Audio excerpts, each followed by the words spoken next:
Mabuti dumating ka. Ayan, mga gamit ng asawa mo. Matagal lang nandyan yan eh. Kunin mo na lahat. Total, wala na naman akong rason para pabalik-balikin ka dito eh. Hindi naman gamit ni Carmela lang ang pinunta ko dito. Eh ano pa? Yung mga plaka na yan? Yung radyo, tinutugtog dyan ng mga favorite songs niya. Kung gusto mo, bit-bitin mo na rin. Lahat ng kay Carmela, kasama ka na doon. Tanggalin mo na lahat dito. Nagagalit ka. Okay, Alex, kasalanan ko ito. Wala kang kasalanan. Ako ang may kasalanan. Ako lang naman tong nagpupumilit pumasok dyan sa buhay mo eh. Akala ko kasi, dadating yung panahon na, yung buhay naman! Nandito ako, nahahawakan mo, nakakausap mo, sumasagot, buhay!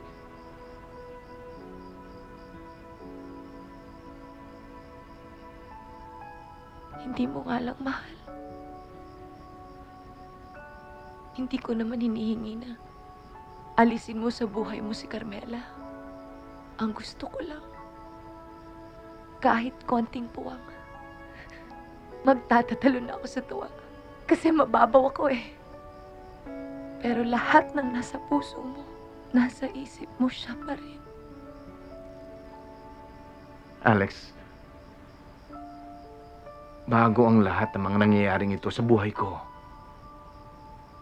yung mamatayan ng asawa at magkaroon ng ikaw, hindi madali. Kaya nga, para mas madali, tigilan na natin to. Ayoko na.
Ayaw sumindi ng kalang de gas sa kusina. Ayaw bumukas sa Venetian blinds na humaharang sa liwanag mula sa bintana. Ayaw tumugtog ng CD player. Ayaw umandar ng computer at ng printer. Sa hindi ko malamang dahilan, sabay-sabay na nasisira ang mga bagay-bagay sa loob at labas ng bahay. Pati na ang pag-ibig.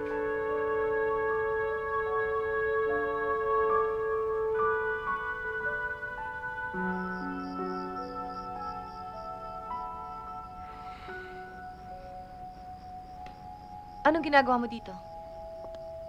Alex,